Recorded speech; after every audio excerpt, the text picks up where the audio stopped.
Hər vaxtınız xeyir əziz dinləyicilər. Dalğanın Kitab Klubundayıq. Həftənin cümə günüdür. Bu artıq Kitab Klubunun vaxtıdır. Mikrofon arxasında isə aparıcınız mən Ürfan Məmmədli. Hər həftə biz bir həmsöhbətimlə kitab haqqında danışırıq, söhbət edirik. Bugün həmsöhbətim xəyalımdakı gələcək kitablarının müəllifi Pərviz Həsənov olacaq. Pərviz bəy, xoş gəlmisiniz. Hoş gördük İrfan Bey. Bugün burada olmak çok hoştur. Davet için teşekkür ediyorum. Biz sizə təşəkkür edirik ki, dəyərli vaxtınızı ayırdınız. Öncədən deyim ki, əziz dinləyicilərimiz, Pərviz bəy neft mühəndisidir və ölkə xaricində çalışır. Çox qısa müddətliyinə belə deyim, ölkəyə gəlir, gedir və bu qısa müddəti də biz elə planladıq ki, Pərviz bəylə həmsöhbət olaq. Çünki mənim özüm üçün maraqlıdır. Bir mühəndis, xüsusilə də neft sahəsində çalışırsa, vaxtı gen bol deyil. Amma bu vaxt darlığında Pərviz bəy 2 kitab nəşr edib və düşünürəm bunun ardı da olacaq. Biz bu haqda da danışacağıq, amma hazırda xəyalımdakı gələcək qırmızı və qara kitabları mənim əlimdədir. Bu kitablar nədən bəhs edir? Bu kitablarda oxuculara hansı mesaj verilir? Az sonra danışacağıq, amma söhbətimizə keçməmişdən əvvəl bizi dinləyən dinləyicilərə deyəcəm ki, bizə WhatsApp üzərindən yaza bilərsiniz və 099 1925 WhatsApp nömrəsinə Pərviz bəyə sual ünvanlayın. Yekunda isə Pərviz bəy həmin suallar arasında suallardan birinin müəllifini seçəcək və ona xəyalımdakı gələcək qırmızı, xəyalımdakı gələcək qara kitablarını imzalı hədiyyə edəcək. Biz isə keçirik artıq, necə deyirlər, söhbətimizə Pərviz bəy. Bir qədər əvvəl qeyd etdiyim kimi, neft mühəndisinin xüsusilə də ölkə xaricində çalışırsınız və okeanda çalışırsınız bildiyim qədərilə və vaxtınız o qədər də bol deyil. Və bu zaman darlığında siz artıq 2 kitab nəşr etmisiniz. Hədəfinizdə növbəti kitablar da var. Yəni bir mühəndis üçün kitab yazmaq zərurəti hardan doğur? Böyle diyeyim, mən artıq illərdir hər ölkəyə gəldiyimdə mən şəxsi təcrübəmi, yaşamış təcrübəni seminarlar vasitəsilə mühəndislik, xüsusilə mühəndislik karyerası qurmaq istəyən tələbələrə bölüşürdüm. Bu artıq illər davam edirdi, amma o illərdə mən Azərbaycana, vətənə yalnız ildə bir dəfə gələ bilirdim. Və mənim növbəti seminarımda iştirak etmək istəyən şəxs artıq demək olar ki, 1 il gözləməli olurdu növbəti seminarı. Və komandamdan Sevinç xanım Quliyevanın tövsiyəsi ilə ki, bütün bu bölüşülən təcrübəni biz bir qələmə alsaq, yazıya alsaq necə olar? İlk təklif ondan gəlir, asistanım Sevinç xanım Quliyevadan. Mən də bunu müsbət qarşılayıram. Çünki mənim üçün kitab yazmaq demək, bir ömür yaşayıb o ömrün sonunda artıq bir qələmə almaq deməkdir. Amma düşündüm ki, niyə də olmasın? Və artıq həm növbəti seminarları Sevinç xanım audio yazıya alırdı. Sonra bütün mənim nitqimi başladı. Yazıya alıb bunu mənə təqdim elədi. Eyni zamanda da mən artıq növbəti proyektlərə, dənizə, platformalara gedəndə işi apara-apara beynimdə mən kitab yazırdım. Belə deyək, növbəti səhifəsini yazırdım. Və mənim bütün iş layihələrimin arxa üzü Xəyalımda Gələcək kitabının növbəti abzaslarıdır. Elə yaza-yaza bunlar artıq bir kitab halına keçdi və növbəti vətənə gəlişimdə bu kitabı bölüşdük gənclərlə. 2022-ci ildə ilk kitabınız işıq üzü görüb, nəşr olundu. Əslində qalsa ilk kitab 2016-cı ildən çıxıb. 2016-da hətta. Onda Xəyalımda Gələcək kitabı çıxmışdı, amma ki o artıq bir kitaba sığmadı. O kitab artıq 400 səhifə idi və artıq çox qalın idi. Sonra biz artıq növbəti kitabları seriya şəklində çıxarmağa başladıq. Və elə hazırda mənim əlimdə olan bu xəyalımdakı gələcək qırmızı 2022-ci ildə nəşr olundu və Bookzone-da nəşr olunub. Bunu qeyd etmək lazımdır. Və qeyd eləyək ki, xəyalımdakı gələcək bu X-çi ləqəbini sanki özünüz üçün bir belə deyim də bir ləqəbə çevirmisiniz artıq. Bir brend deyək. Bir brendə çevirmisiniz, hə. Bugün mənim həyatımdakı hər bir reallıq dünən xəyal etdiyim arzularımdır. Hər zaman arzularımızı reallığa çevirə bilirikmi Pərviz bəy?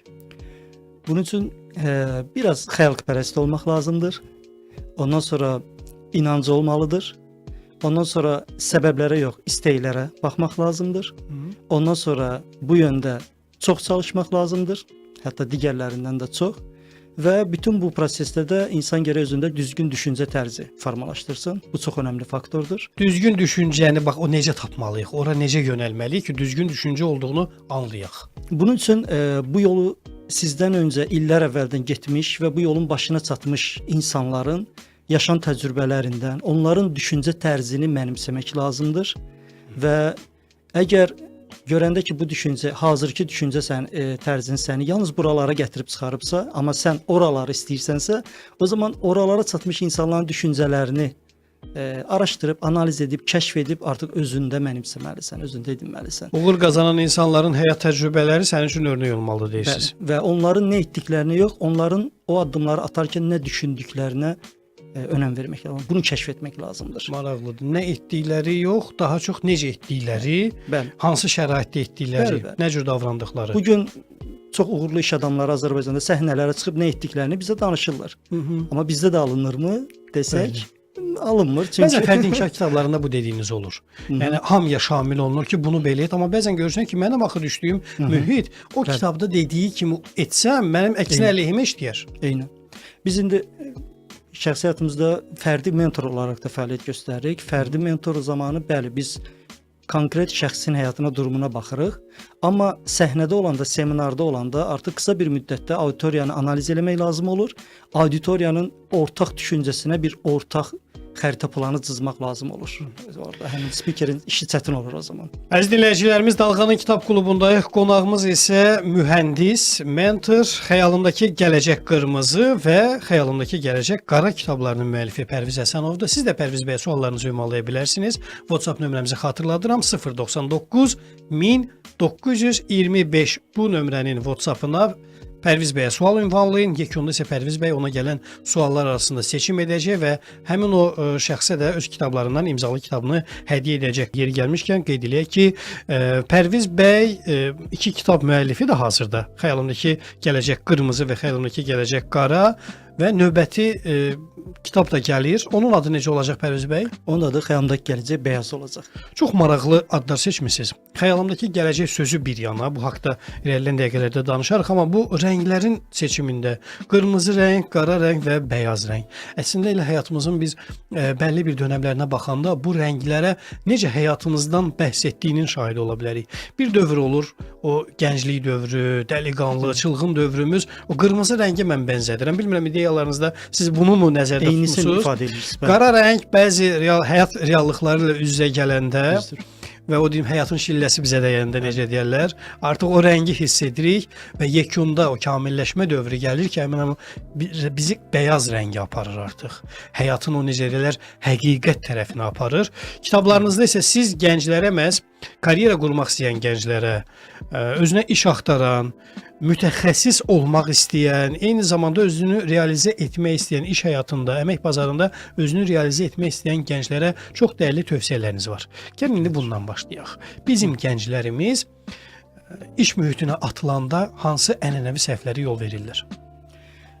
Təəssüflə onu bildirə bilərəm ki, hələ də bəzən Sovetin psixologiyası bizdə davam edir. Nə yöndə? Bəzən yanlış gözləntilər olur gənclərimizdə. O gözlənti odur ki, mən dərslərimi yaxşı oxumuşamsa, sırf sadəcə dərslərimi yaxşı oxumuşam deyə şirkətlər mənə iş verməlidirlər.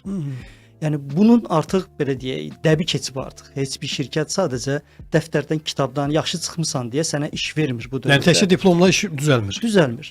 Artıq tələbə, artıq mən digər gözlənti, düşüncə tərzi odur ki, mən təhsilimi bitirəcəm, ondan sonra iş həyatına atılacam, iş həyatına keçid edəcəm.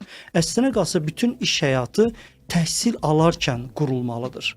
Bu artıq yarımştat işlər daxil ola bilər, bu təcrübə proqramları daxil ola bilər, bu şirkətlərin yayda tələbələrə təmin elədikləri yay iş proqramları daxil ola bilər. Pərviz bəy, üzr istəyirəm, bu dediyiniz sırf ixtisasına uyğun işdən gedir, yoxsa fərq etmir? Əslində istənilən professional bir şirkət, bəli, öz həmin o peşə üzrə, ixtisas üzrə yayda tələbə, gənclər üçün təcrübə proqramları keçirirlər.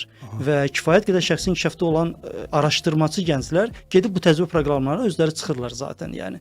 Və bütün bunlar artıq normalda bir gənc artıq universiteti bitirməmiş hər hansı bir öz karyerası o şirkətdə artıq özünü tanıtmış olmalıdır müəyyən mənada. Və o artıq intervyuya gələndə onun simasını belə tanımalıdırlar. Digər və ənənəvi səhvimiz məhz bu yanaşmamızda deyirsiniz. Biri budur.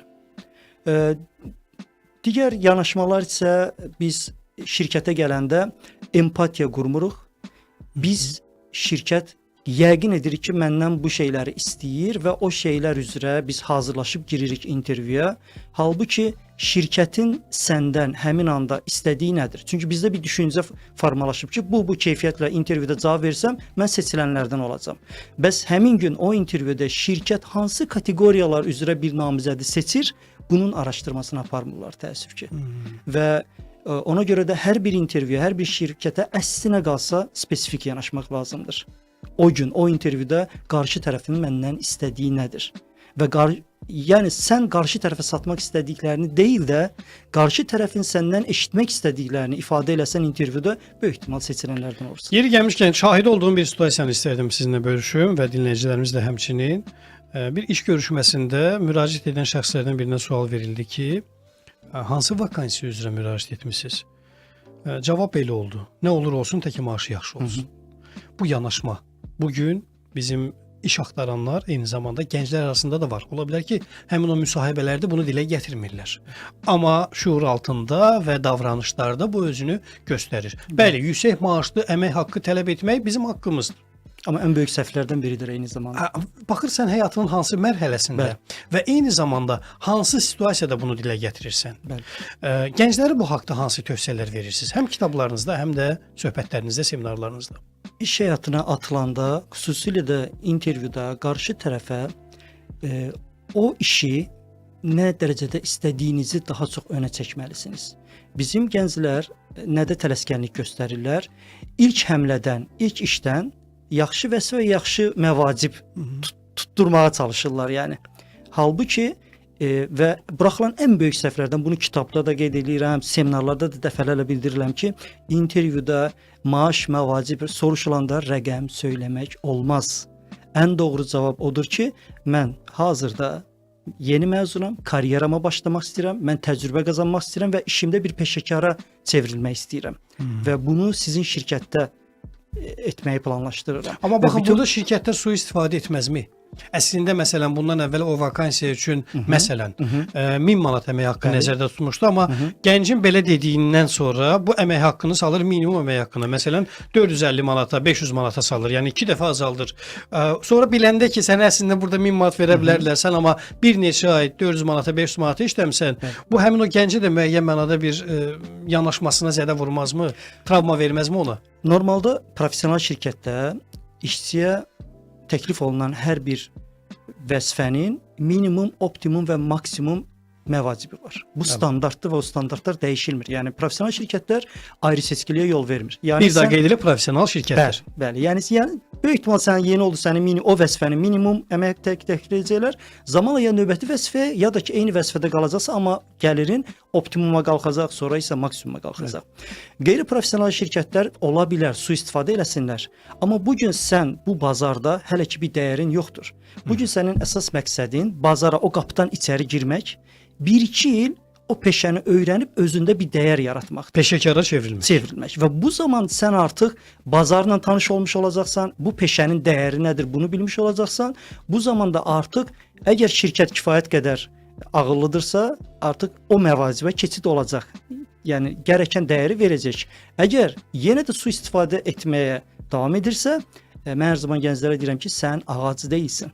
Bir yerdə daim qalmalı deyilsin. Heç bir ehtiyac yoxdur buna. Ağacları da belə köçürdə bilirlər. Hətta bəlli bir hissədən götürüb başqa yerə daşıya bilirlər, amma bəzən çox təəssüf hissi ilə qeyd etmək lazımdır ki, insan bəzən olur ki, bəlli bir yaşa dolandan sonra iş yerini dəyişməyə, yaşadığı yeri dəyişməyə çox çətinlik çəkir. Mən insanlar tanıyıram ki, hətta avtomobilini belə dəyişməyə çox çətinlik çəkir. Bir bağlılıq, bir ruh yaxınlığı yaşayır ondan. Bunun üstün tərəfləri də var, amma bəzən bu bizim əleyhimizə də işləyir. Biz ümumilikdə yəni bir xalq olaraq ənənəviciyik. Yəni biz eyni dəyəri uzun müddət qoruyub saxlamağı sevirik. Bu cəmiyyətdə də özünü göstərir. Yəqin ki, şahidi olursunuz. Hər hansı bir yenilik gələndə ona qarşı bir aqressiv yanaşma olur. Dərhal itələyirik. Bunu hətta bizim psixoloqlarımız da dəfələrlə bizimlə həmsöhbət olanda qeyd edirlər. Amma sonra yavaş-yavaş bir gözümüz öyrəşir. Sonra yavaş-yavaş qəbullanırıq. Sonra deyir ki, axı bunsuz biz necə yaşamışıq? Demək ki, bu mümkündür. Gəncləri istəyirəm bir daha qaydaq. Gənclərin yanaşmasında istərdim bir detala da fikir verək. Bugün işə götürənlərin gileyləndiyi bir məsələ var. Yaxşı kadr tapmaq, yaxşı mütəxəssis tapmaq. İş axtaranlar da deyir ki, yaxşı iş tapa bilmirəm. Yəni çox belə bir paradoksdur, qəribə paradoksdur. İş axtaran var, işçi axtaran da var. Amma bunlar heç cür uzlaşa bilmirlər. Uzlaşırlar ha, yəni bizim o dediyimiz, istədiyimiz şəkildə deyil. Niyə bu belə toqquşma baş verir? Nədən qaynaqlanır bu? Səbəblərindən siz agahsınızmı? Belə deyim, təhsil sistemi ilə iş sistemi arasında bu dəqiqə körpü çox sınıq vəziyyətdədir. Əmək bazarı ilə təhsil sistemimiz arasında deyirsiniz. Yəni təhsil sisteminin tələbə üzərinə qoyduğu vizyonla iş dünyasının tələbə üzərinə qoyduğu vizyon bir-biri ilə kəsişmir. Halbuki bu vizyonlar bir-birini tamamlamalıdır. Tələbəyə təhsil ilində tamamilə ayrı hədəflər verilir ki, başa sal, dərsləri oxu, yaxşı qiymət al, diplom al, hər şey yaxşı olacaq yəni. Amma iş dünyasının bir gənc kadrdan gözləntisi tamamilə başqa olur. Və tələbə hansı ki, şəxsi inkişafda deyil, yalnız formal təhsillə, yəni öz təhsili ilə deyil də yalnız formal təhsillə yetinir, o gəlib bir mən yanlış düşüncədə olmuşam bu günə kimi həqiqəti ilə üzləşməli olur. Ki, daxil olur intervyuya, ona verilən suallarla onun gözlədiyi suallar tamamilə fərqli olur. Elə buna uyğun bir mesaj yazıb dinləyicimiz. Xəyal etdiyimiz gələcəklə yaşadığımız reallıq arasında uçurum yarananda insan nəyi seçməlidir? Xəyalı yoxsa həqiqəti? Gözəl sualdır. İndi cavab verə bilərəm. Əlbəttə, buyurun. Biz xəyalımızdakı gələcəyi qurarkən ilk öncə səbəblərə yox, istəklərə baxmalıyıq. Bu gün xəyalındakı gələcəyi yaşayan istənilən insanın o gəncin yaşındakı yaşına baxsaq, o ondan da limitli bir şəraitdə idi. Amma onu digər insanlardan fərqli qılan bir məsələ var ki, o ortaq səbəblərə baxmırdı o durumdakı. O sadəcə istəyə yönəlmişdir.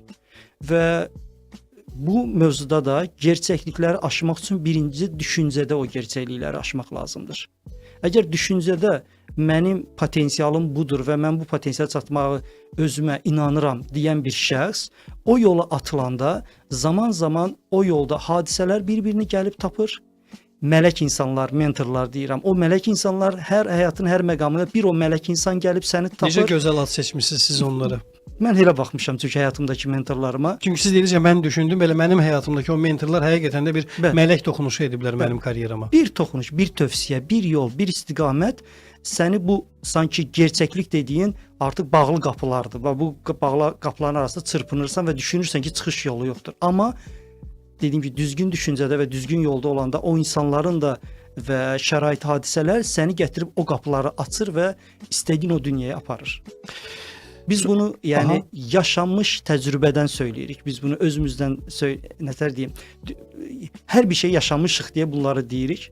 Bir zamanlar biz də Sumqayıtda böyüyən, Azərbaycan Dövlət Neft Akademiyasında təhsil alan və sabahımız nə olacaq bilməyən bir gənclər idik yəni. Daha bir dinləyicimiz mesaj yazıb və Jali indi o mesajı mənə təqdim edəcək. Bəli, əgər oxucular xəyalımdakı gələcək kitabından yalnız bir mesaj götürməlidirlərsə, bu nə olardı? Bütün kitabı sığışar ümumiyyətlə bir mesaja? Təəssüf ki, sığışmaz. Çünki bu kitabın seminarını keçirik və bu seminar 4 gün çəkir və hər gün 6 saat olmaqla 24 saatlıq bir seminardır. Ona görə də bir cümlədə demək çox çətin olar. Yəni buna bir zaman lazımdır. Neçə cümləyə çevirsək əgər ki, yəni bu kitabda biz nələrdən bəhs edirik? Məncə elə bizim söhbətimiz elə əvvəldən axıra kimi həmin o kitabların alt qatıdır və yaranma səbəbidir. Mən belə deyərdim qısaca. Buyurun. Bir üstünə doğmuş olduğun bir gerçəklik dünya var, hazırki dünya. Bir də sənin xəyalında bir gələcək olmalıdır. Və hər bir insan bu dünyaya bir potensialla gəlir. Sən o potensiala çata bilərsən. Sənin ruhundakı, o xəyalındakı gələcəyi qura bilərsən. Və bunu qurmuşların timsalında bu kitabda A-dan Z-yə izah edirik. Hansı situasiyalar bu həyatda səni gözləyir, o situasiyalarda hansı düşüncələrlə, hansı doğru addımları atmaq lazımdır. Özünə inanmaq, öz həqiqətinlə üz-üzə qalmaq, potensialını kəşf etmək və həmin o gələcəyə doğru bunu addımlamaq. etmiş insanlardan düzgün xəritə plan qurmaq və artıq kənar maneələri düşünmədən sadəcə o plan üzrə bir həyat yaşamaq. Yeri gəlmişkən təhsillə bağlı bir çox hallarda deyirlər ki, əgər bir ixtisası seçərkən mütləq mütəxəssisə üz tutulmalı və bir təhsil planlaması olmalıdır. Amma bu təhsil planlaması özü özlüyündə karyera planlamasının bir parçası olmalıdır. Yəni havadan, sudan, zəlzələdən, vəlvələdən olmamalıdır. Daim oğlu bu ixtisasda təhsil alır, yaxşıdır iş yeri, mən də gedim bu ixtisası alım, qardaşım falan işdə işləyir, o bu təhsili alıb, mənim kumirimdir, mən də belə gedim. Bu yanaşma əslində müasir dövr üçün təhlükəli yanaşmalardan biridir. Çünki dayın oğlunla, qonşunla, kumir saydığın insanın potensial və imkanları ilə sənin potensial və imkanların üst-üstə düşməyə bilər. Ona görə də karyera planlamasında məhz ixtisas seçimi çox vacib elementlərdən biridir. İşi sevmək isə ən vacib elementlərdən biridir. Bu arada bizə dinləyən dinləyicilər də Pərviz bəyə suallarını ünvanlaya bilərlər. Bunun üçün 099 1925 WhatsApp nömrəsinə suallarını yaza bilərlər. Yekunda Pərviz bəy həmin suallar arasında seçim edəcək və seçilən dinləyiciyə də imzalı kitabını hədiyyə edəcək. Biz isə gələk bir qədər əvvəl dediyim iş seçimi məsələsinə və işə sevgi məsələsinə. Belə bir yanaşma var. Sevdiyin işlə məşğul olmalısan. Əgər bu variant alınmırsa, gördüyün işi sevməlisən. Tətbiq etmək olurmu? Belədir.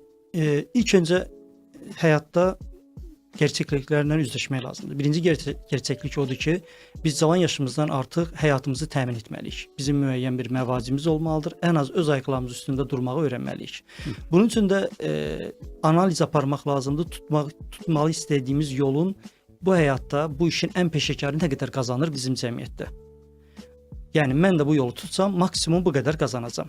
Bu mənim yaşamaq istədiyim həyatla kəsişirmi, yoxsa kəsişmirmi? Əgər kəsişirsə, alqışlayıram o şəxsi, nə gözəl, o xəyalının ardınca get, o yolda peşəkar ol. Yox, əgər kəsişmirsə, mən tövsiyə etmərəm. Nə mənada? Çünki siz bir istiqaməti, bir peşəni, bir məşğuliyyəti sevə bilərsiniz. Amma siz onunla həyatınızı idarə edə bilməyəcəksinizsə, bu zaman sizin həyat sıxıntılarınız başlayacaq və gənc vaxtlarınızdan çox sevdiyiniz bu peşə sizin üçün artıq bir kabus kimi görünməyə başlayacaq. Artıq o peşədən də soyuyacaqsınız. Əgər o peşə sizə yaşam şərtlərini qarşılamasa. Ona görə də cəmiyyətin gerçəkliklərində əgər qarşılamırsa, bu zaman siz özünüzün, həyatınızın yaşam xərclərini çıxartmalısınız ki, mən nə qədər pul qazanmalıyam ki, istədiyim bu şərtlərdə yaşaya bilim və o gəliri mənə qazandıracaq peşə sahəsi hansılardır? Və bu peşə sahələri arasında hansına mənim bacarıqlarım yetir? Hansı ki, mənim şəxsi bacarıqlarım bu peşəyi Bu iş mənə görədir dediyin. Bəli, o peşəni seçirsiniz. Əgər bu artıq B planıdır. O peşədə birinci şərtlər altında həyatınızı qurursunuz, ən azı yaşamınızı təmin edirsiniz, amma o sevdiyiniz sahədən əl çəkmirsiniz. Məhz məvacinizi bu peşədən əldə etdiyiniz üçün siz bu digər peşəni, hansı ki xəyalınızda sevirsiniz, bir hobbi kimi o peşə ilə məşğul olmağa davam edirsiniz.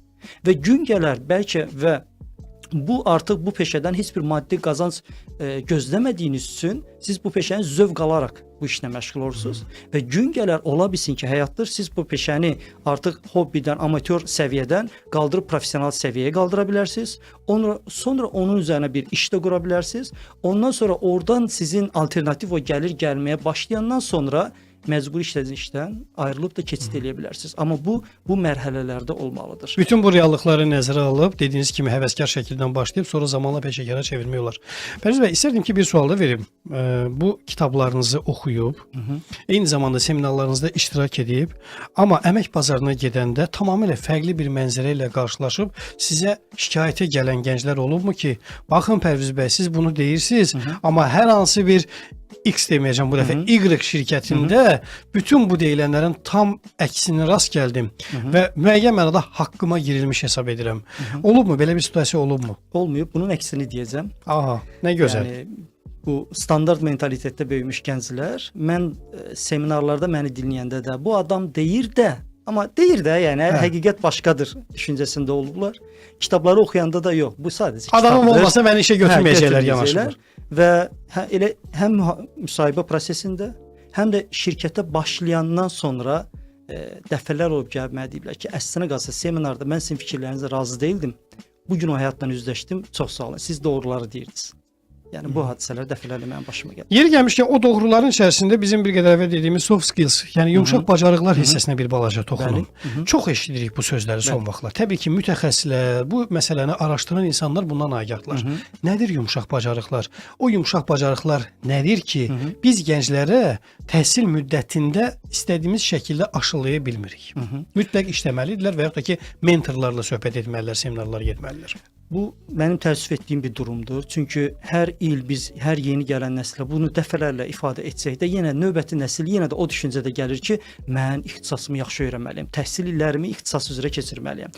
Və bir universitetdə iki ayrı bir otaqda ixtisas yönümlü bir seminar təlim keçir, digər üstədə yumşaq bacarıqlar üzrə bir təlim seminar keçirsə, həmin gün tələbə ixtisas keçirilən seminara qoşulacaq, ora qoşulmayacaq.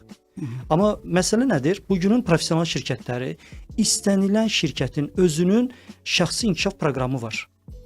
yeni məzun olmuş bir gənci, bir kadr şirkətə gələndə bu insanı o sıfırdan mütəxəssis səviyyəsinə gətirəcək bir proqramı var bu şirkətlərin. Yəni Bu deyil şirkətlər neft sahəsinə aiddir, yoxsa qeyri-neft sahəsində də var? Həmçinin və bu şirkətlərdə hər birində şəxsi inkişaf proqramları var. İşçi gəlir və növbəti vəzifəsinə sən bu proqramlardan keçməlisən, başlayır və bu proqramlar üzrə həm təhsil alır, həm də işində tətbiq edir bunları. Bunu könüllülük prinsipi ilə könüllülük məsələsinə qarışdırmayaq. Bu dediyiniz ayrıdır, könüllülük bir ayrıdır. Məsəl üçün Pərviz Azərbaycan Dövlət Neft Təqaüdündə yalnız bakalavr təhsili ilə gəlir Şlamberge fransız neft şirkətinə və dönüb bir mütəxəssisə çevrilir. Bu şirkətin gücüdür. Bu Pərvizin gücü deyil. Şirkət Pərvizin potensialını götürür, bu səviyyəyə gətirir. O işığı görür. Bəli. Buna görə də bu şirkətə ən önəm verdiyi məqam bu işçi gələndə dünyanın fərqli mentalitetinə, fərqli düşüncədən, fərqli doğrulardan olan bu qədər xarici əcnəbi insan arasında işləyə biləcəkmi? Önəmli sual budur.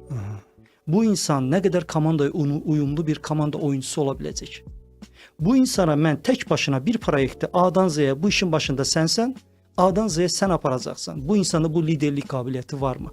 Yumşaq bacarıqlar bunu tələb edir deyirsiniz. Bəli.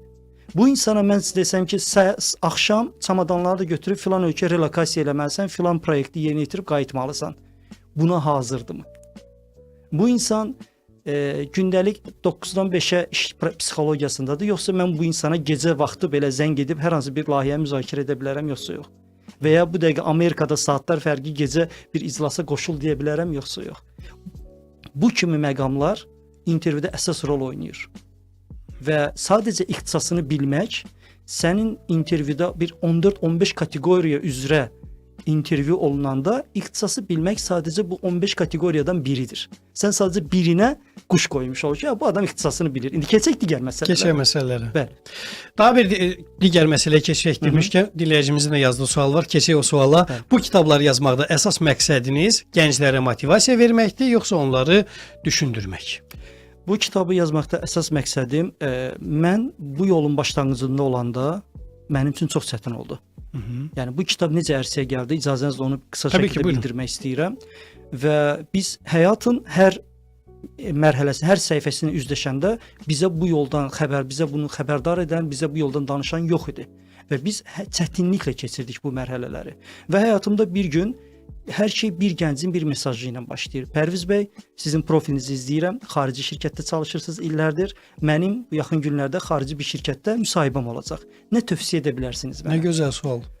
Və mən sadəcə onu o intervyuda nə gözləyir, hansı düşüncə ilə girməlidir, necə oturmalı, necə durmalı, hansı suala səmimi yox, hansı suala necə cavab vermək lazımsa o cavabı ona başa salıram. Üstündən bir müddət keçir, gənc mənə gəlir deyir ki, Pərviz bəy, verdiyiniz tövsiyələr açar rol oynadı mənim intervyuda, seçildim, təşəkkür edirəm. Və mən də həyatımın o anında maddi arzularımı çatmış, artıq həyatda anlam axtaran bir dönəmimdə idim. Və bu mənim üçün həqiqətən də bir anlam kəsb eləyir ki, kiçik bir tövsiyə verirsən bir insana və bu insan həyatında bu tövsiyələr bir dəyər yaradır. Bu insan həyatına təsir edir, hətta həyatını dəyişir. Ondan sonra özümü həsr eləyirəm bu anlama. Ümid edirəm ki, siz bunu təsadüf hesab etmirsiniz. Çünki həyatda heç nə təsadüfən baş vermir.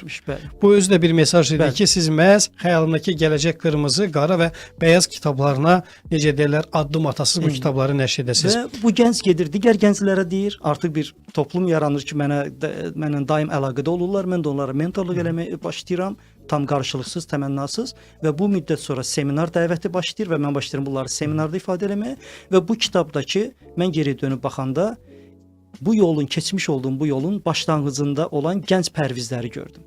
Potensialları var. Onlara sadəcə hər şeyi özləri etməyə hazırdılar. Sadəcə kiçik bir toxunuş lazımdır. Kiçik bir yol göstərmək, kiçik bir tövsiyə, bir fitili yandırmaq lazımdır. Sadəcə qalanı özləri alışıb gedirlər, haralara istəyirlər, oraya gedib çıxırlar. Yəni bircə toxunuş, bir düyməni basmaqla vəs eləyər ki, onlar işə düşsünlər. Bizim yəni Azərbaycan belə bir mümbit ortamdır və belə bir gənclərdən, o individuallardan ibarətdir. Və mənim də bu kitabım o individuallaradır, yəni.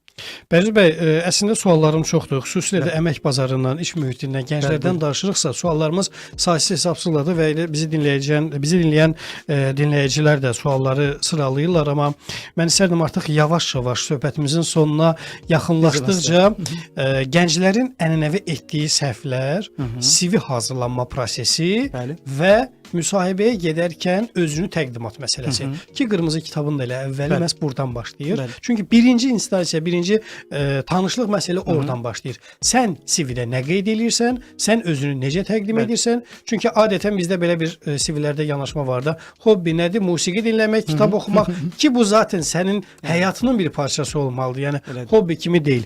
Başlayaq ondan. CV-lərdə adətən gənclərə hansı tövsiyələri verirsiniz? Bir də özünü təqdim edəndə. CV öz düşüncənizə görə hazırlanmamalıdır. CV-nin hazırlama təhsilini almaq lazımdır. CV hazırlama standartları ilə tanış olmaq lazımdır. CV bu standartlarda hazırlanmalıdır. İndi bu boşluğu necə aradan qaldırırlar? Azərbaycanda CV maker deyə bir peşə yaranıb. Müəyyən bir peşəkardır. Siz ona sadəcə məlumatlarınızı verirsiniz. O sizin yerinizə sizin üçün CV hazırlayır. İndi bunun da əmması harada olur? Bu CV-də Burada da çox bir əmma var gözəl, deyirsiniz. bəli, təbii ki. Və o CV-yə çox gözəl bacarıqlar ora düzülür. Hər bir şey baxanda CV-yə ürək açılır. Nə gözəl bir CV-dir. Bu nə gözəl insandır. Bunu çağıraq intervyuya. Burada digər bir problem yaranır ki, o peşəkarlar o intervyuda sizdə o CV-də yazılmış bacarıqlar üzərindən başlayırlar suallar verməyə. Orada gənc qalır, belə bilmir necə yapacaq. Çünki o bacarıq onda yoxdur. Sadəcə CV maker yazıb ora. Burada da ən böyük bu kobud səhifə aradan qaldırmaq üçün CV-ni mütləq bir professionala hazırlatmalı deməyim də professionalın baxışından keçirməlisiniz. Bütün səhvləri aradan qaldırmaq üçün. CV ümumi olmamalıdır, təəssüflə deyirəm. Əslində qalsa hər şirkətin, hər ixtisasa spesifik bir CV olmalıdır. Bəzən bu ixtisasa başvurursunuzsa ona uyğun oradakı açar sözlərdə dəyişikliklər eləməlisiniz CV-nizdə. Və ən əsası da CV-də yazılmış hər məqamı öz həyatınızda o məqam haqqında onu sübut edəcək, onun haqqında danışacaq bir hekayəniz olmalıdır. Burada yazmısınız ki, multitasking bacarığınız var. Və siz həyatınızda misallar gətirərək sübut eləməlisiniz ki, doğrudan da mən həyatımın bu məqamında bu işlərlə yanaşı, bu işləri paralel aparırdım. Buna görə yəni sübut etməlisiniz. Əks halda bunun bir yalandan ibarət olduğu həmin dəqiqə üzə çıxır müsahibədə. Bəzən CV-lərdə müşahidə etdiyim detallardan biri də belə olur. O dil bilikləri ilə bağlı bir neçə dillər qeyd olunur. Təbii ki, ana dilimiz öz yerində, rus dili, ingilis dili, bəzən də türk dilini qeyd edirlər. Amma çox nadir hallarda olar ki, akademik səviyyədə, yəni Türkiyə türkçəsinə gələnsinlər qeyd edir məsələn türk dili. Sual versən ki, türkçə nə bilirsən? Məsələn, möhtərizə türk dilində, Türkiyə türkçəsində nədir? Digər ifadələr soruşursan, görsən ki, sadəcə olaraq bir filmi izləyib anlaya biləcək səviyyədədir. Əslində bu özü də elə o cür qeyd olunsa daha doğrudur. Yəni realist yanaşmaq lazımdır CV-yə. Fantaziyalarımızı işə salmamalıyıq və buradan elə üst tutub gənclərimizə demək istəyirik ki, xəyalındakı gələcək qırmızı, xəyalındakı gələcək qara və bir müddət sonra nəşr olunacaq xəyalındakı gələcək bəyaz kitabları sayəsində siz məhz əmək bazarına atılarkən bu kitablar sizə çox yaxşı mentor ola bilər, tövsiyələr ola bilər. Pərviz bəy, təşəkkür edirik sizə. Minnətdarıq dəyərli vaxtınızı ayırdınız. Sonda istərdik elə bizi dinləyən dinləyicilərə bir müraciətiniz varmı, çağırışınız varmı? Gənclər bizi dinləyə bilər, onlara tövsiyələriniz olarsa, buyurun, son dəqiqəmiz sizindir. Gənclərə onu demək istəyirəm ki, tək deyilsiniz. Bugün limitli bir həyat şəraitində ola bilərsiniz. Ailənizdə imkanlar limitli ola bilər. Təhsil sisteminizdə bəzi limitlər ola bilər. Bütün bunlar sizi o tutduğunuz yoldan vaz keçirməsin. Biz bunları etdik, biz bu həyatda istədiyimiz məqamlara gəldik, çatdıq. İndi isə sıra sizindir. Yetər ki, özünüzdə düzgün düşüncə tərzi formalaşdırın və bu düzgün düşüncə tərzi ilə düzgün qərarlar verib düzgün addımlar atın və bu düzgün addımlar sizi istədiyiniz o nəticələrə gətirib çıxacaq. Qısaca ən son sözüm oldu ki, mümkündür. Təşəkkürlər Pərviz bəy, minnətdarıq sizə. Əziz dinləyicilərimiz, Dalğanın Kitab Klubunda bugün biz neft mühəndisi, mentor, xəyalındakı gələcək kitablarının müəllifi Pərviz Həsənoğlu həmsöhbət olduq. 4 sual ünvanlanmışdı Pərviz bəy. Efirdən sonra həmin o suallardan birini Pərviz bəy seçəcək və bizim əməkdaşımız Jalə xanım həmin o şəxslə əlaqə saxlayacaq və Pərviz bəyin imzalı kitablarını ona təqdim edəcək. Biz isə gələn həftə yenidən görüşmək ümidi ilə hələlik deyirik. Dalğa FM-i dinləməyə davam edin.